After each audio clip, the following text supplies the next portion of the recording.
बिस्मिल्लाहिर्रहमानिर्रहीम। अस्सलाम वालेकुम वरहमतुल्लाहि वबरकातुहू। नाज़रीन, हज़रत मरियम अलैहिस्सलाम के अमल की कैफियत कुछ यूँ है कि हज़रत मरियम अलैहिस्सलाम अपनी खाला या बहन के घर गुस्ल हैज़ करने के लिए गई। फिर पर्दा लटकाना चाहती थी कि हज़रत जिब्राइल अलैहिस्सलाम एक बेरिश और खूबसूरत नौजवान की शक्ल में ज़ाहिर हुए। हज़रत मरियम अलैहिस्सलाम ने देखा कि ये नामहरम मेरी तरफ मुतवज्जो है, तो हज़रत मरियम अलैहिस्सलाम ने उससे फरमाया, मैं पनाह मांगती हूँ तो उससे, साथ अल्लाह के, अगर तू परहेजगार है। हज़रत जिब्राइल अलैहिस्सलाम ने कहा, मैं वो शख्स नहीं हूँ कि जिससे तू डरे, मैं तो अल्लाह का फरिश्ता हूँ, तुझको पाकीज़ा लड़का बख्शने के लिए आया हूँ, जिसको कुरान पाक ने कुछ यूँ बयान फरमाया है। तर्जमा, फरिश्तों ने कहा, ए मरियम, अल्लाह तुम्हें खुशखबरी देते हैं अपनी तरफ से एक बच्चे की, उसका नाम मसीह ईसा बिन मरियम होगा।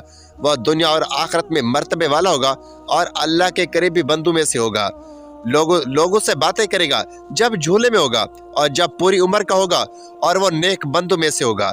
हज़रत मरियम अलैहिस्सलाम ने जवाब दिया, मेरा बेटा कैसे होगा कि मुझे किसी बशर ने हाथ तक नहीं लगाया और मैं बदकार औरत भी नहीं हूँ। हज़रत मरियम अलैहिस्सलाम ने कहा, तेरा कहना सही है, लेकिन तेरे अल्लाह ने फरमाया है कि मेरे लिए बगैर बाप के बेटा पैदा करना आसान है, जिसको कुरान पाक ने कुछ इस तरह बयान फरमाया। तर्जमा, मरियम ने कहा, ऐ मेरे प्यारे रब, मेरे यहाँ लड़का कैसे पैदा होगा जबकि किसी मर्द ने मुझे आज तक हाथ नहीं लगाया। अल्लाह ने फरमाया, उसी तरह अल्लाह पैदा करता है जो वह चाहता है। जब वो किसी काम के करने का फैसला कर लेता है तो उसको कहता है हो जा, बस वो हो जाता है।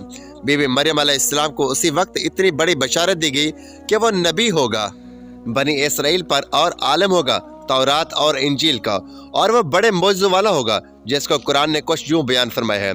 तर्जमा, और अल्लाह उसको किताब और हिकमत, तौरात और इंजील सिखाएगा, और वह रसूल होंगे बनी इसराइल की तरफ। गर्ज ये कि तुम बशारतों के बाद हज़रत जिब्राइल अलैहिस्सलाम ने हज़रत मरियम अलैहिस्सलाम के गिरबान में रूह मुबारक को फूंक दिया, जिससे फिल फौर हमल ठहर गया। हज़रत मरियम अलैहिस्सलाम फरमाया करती थी कि दौरान हमल तन्हाई में हज़रत ईसा अलैहिस्सलाम उनसे बातें किया करते थे कि जब आप अलैहिस्सलाम अभी पेट में थे, और मजमे में खुदा की तस्बीह बयान करते थे हालांकि आप पेट में थे। हज़रत मरियम अलैहिस्सलाम और आपकी खाला जब एक दूसरे से मुलाकातें करती तो खाला के पेट का बच्चा यानी हज़रत याह्या अलैहिस्सलाम अपनी भांजी के बच्चे यानी हज़रत ईसा अलैहिस्सलाम की तरफ झुकता है यानी सलाम करता है। इब्न कसीर, यूसुफ नजार जो बीबी मरियम अलैहिस्सलाम के मामू का बेटा था, बैतुल मुक़द्दस में इबादत किया करता था और कभी कभी हज़रत मरियम अलैहिस्सलाम को उनकी खाला के घर छोड़ने जाता था। जब हमल की हालत से आगाह हुआ तो उसने भी तहकीकात की, तो हज़रत मरियम अलैहिस्सलाम ने उसे सारा वाक़या बयान कर दिया। जब विलादत का वक्त आ गया तो हज़रत मरियम अलैहिस्सलाम को कुदरती निदा हुई कि इस शहर से बाहर चले जाओ, अगर तेरी कौम तुझे इस तरह वज़ह हमल की हालत में देखेगी तो तुझको और तेरे फर्जंद को कत्ल कर डालेगी। हज़रत मरियम अलैहिस्सलाम बमाई यूसुफ नजार बैतुल मुक़द्दस से रवाना हो गए। हज़रत जिब्राइल अलैहिस्सलाम उनके रहबर थे।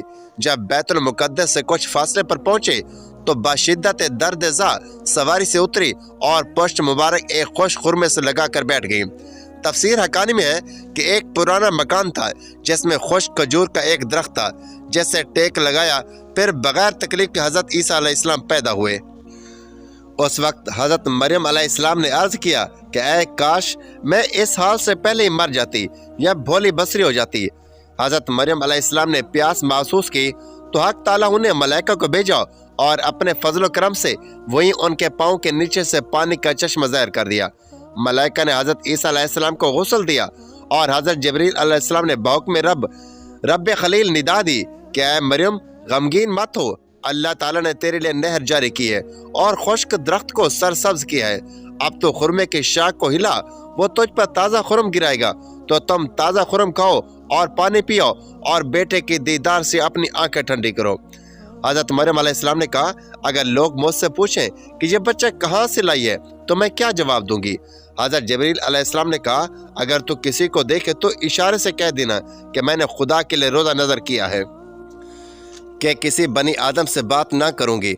इस ज़माने में खाने और पीने के अलावा बातों से भी रोज़ा हुआ करता था। तफसीर हकानी जिसको कुरान पाक ने कुछ यूँ बयान फरमाया।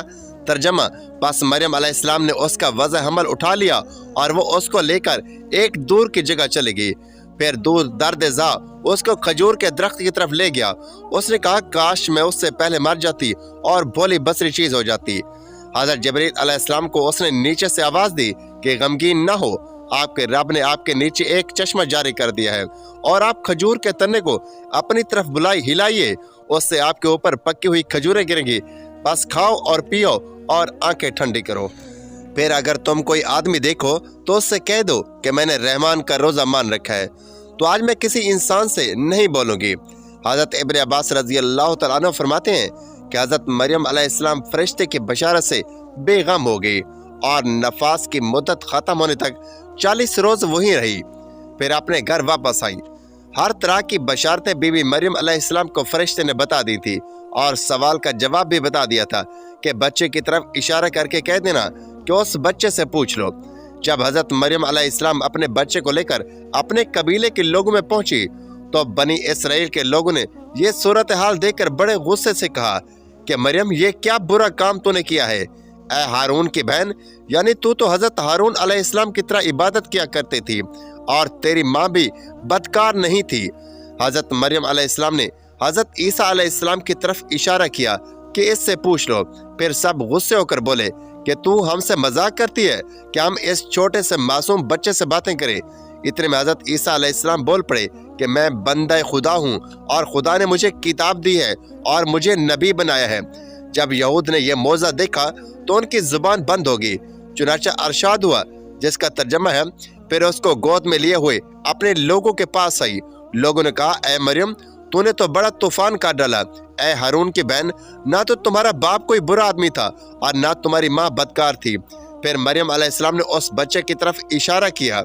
لوگوں نے کہا کہ ہم اس سے کیسے باتیں کریں جو کہ گود میں ایک بچہ ہے؟ بچہ بولا میں اللہ کا بندہ ہوں، اس نے مجھے کتاب دی اور مجھ کو نبی بنایا۔ معرف القرآن معرف القرآن میں ہے کہ جس وقت خاندان کے لوگوں نے حضرت مریم علیہ السلام کو ملامت کرنا شروع کر دیا تو حضرت عیسیٰ علیہ السلام اس وقت دودھ پی رہے تھے۔ جب انہوں نے یہ سنا تو دودھ چھوڑ دیا اور اپنی بائیں کروٹ پر سہارا لے کر ان کی طرف متوجہ ہوئے اور انگشت شہادت سے اشارہ کرتے ہوئے کہا میں خدا کا بندہ ہوں۔ اس سے پہلے ہی لفظ میں حضرت عیسیٰ علیہ السلام نے اس غلط فہمی کو دور کر دیا کہ اگرچہ میری پیدائش ایک معجزانہ انداز سے ہوئی ہے مگر میں خدا کا بندہ ہوں تاکہ لوگ میری پرستش میں مبتلا نہ ہو جائیں۔ ان الفاظ میں حضرت عیسیٰ علیہ السلام نے اپنی شیر خارگی کے زمانے میں اللہ کی طرف سے نبوت اور کتاب ملنے کی خبر دی۔ اس کا مفہوم یہ ہے کہ اللہ تعالیٰ نے یہ طے فرما دیا ہے کہ مجھے اپنے وقت پر نبوت و کتابت دیں گے، اور یہ بالکل ایسا ہے جیسا کہ رسول اللہ صلی اللہ علیہ وآلہ وسلم نے فرمایا کہ مجھے نبوت اس وقت عطا کر دی گئی تھی کہ جب حضرت آدم علیہ السلام بھی پیدا نہیں ہوئے تھے، ان کا خمیر ابھی تیار ہو رہا تھا۔ اس کا مطلب بھی ظاہر ہے کہ اس کے سوا نہیں یہ عطائے نبوت کا وعدہ جو حضور صلی اللہ علیہ وآلہ وسلم کے لیے قطعی یقینی تھا۔ یہاں بھی اس یقین کو عطائے نبوت کے لفظ ماضی سے تعبیر کر دیا گیا ہے۔ عطائے نبوت کے اظہار کرنے سے ان لوگوں کی بدگمانی رفع کر دی گئی کہ میری والدہ پر بدکاری کا الزام لگانا سراسر غلط ہے، کیونکہ میرا نبی ہونا اور مجھے رسالت کا ملنا اس بات کی دلیل ہے کہ میری پیدائش میں کسی گناہ کا دخل نہیں ہو سکتا۔ ناظرین، اللہ تعالیٰ سے دعا ہے کہ اللہ تعالیٰ ہمیں حضور نبی کریم صلی اللہ علیہ وآلہ وسلم کے نقش قدم پر چلنے کی توفیق عطا فرمائے۔ میرا سنانا اور آپ کا سننا اپنی بارگاہ الہی میں قبول و منظور فرمائے اور ہمارا خاتمہ بالخیر فرمائے، آمین یا رب العالمین۔ ناظرین، ویڈیو اچھی لگے تو ویڈیو کو لائک، شیئر اور چینل کو سبسکرائب ضرور کیجیے۔